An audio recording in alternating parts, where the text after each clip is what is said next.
ওগো আল্লাহ,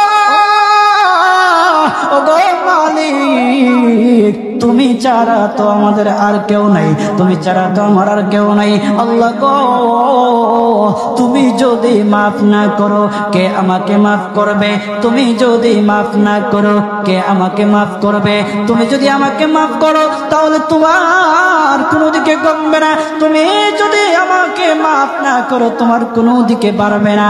আল্লাহ গো, তুমি আমাকে মাফ করে দাও। সারাটা জীবন অন্যায় কাজ করেছি, সারাটা জীবন নাফরমানি করেছি, আমার কাছে কালেমার দাওয়াত কম আসে নাই, আমার কাছে কালেমার দাওয়াত কম আসে নাই, আমাকে লোকেরা কম বোঝায় নাই। ওগো আল্লাহ, তুমি আমাকে মাফ করে দাও।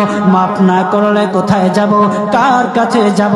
বাবা যখন মারে তখন মার কাছে আশ্রয় নেওয়া যায়, মা যখন প্রহার করে তখন বাবার কাছে আশ্রয় নেওয়া যায়, বাবা মা যখন প্রহার করে তখন দুনিয়ার কারো না কারো কাছে আশ্রয় নেওয়া যায়।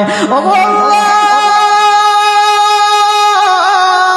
ওগো মালিক, তুমি যদি আমাকে মারো, তুমি যদি আমাকে আযাব দাও, ওগো আল্লাহ, কার কাছে যাব, কার কাছে গিয়া মাফ চাইবো?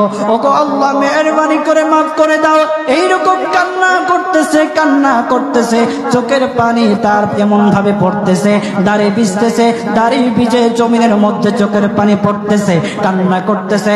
বান্দাটা কান্না করতে করতে করতে করতে আমার আল্লাহর কাছে এমন গ্রহণযোগ্যতা অর্জন করেছে, মহান আল্লাহ রাব্বুল আলামিন তার ডাকে সাড়া দিয়া তার জিন্দেগির সব গুনাহ মাফ করে দিয়েছে।